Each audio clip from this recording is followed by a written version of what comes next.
हुर्रियत रहनुमा यासीन मलिक की अहलिया मशाल मलिक ने कहा है कि मकबूजा कश्मीर में इंसानी हकूक की संगीन खिलाफ वर्जियां जारी हैं।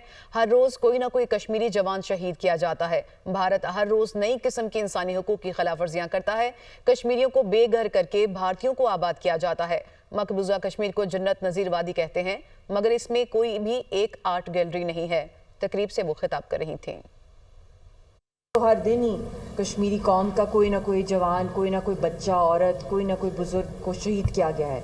वहाँ पे हज़ारों की तादाद में यंगस्टर्स जो हैं वहाँ पे कैदों के अंदर हैं। 50 लाख इंडियंस को वहाँ पे एज ऑक्यूपायर सेटलर्स जो है वहाँ पे इंस्टॉल कर दिया गया है।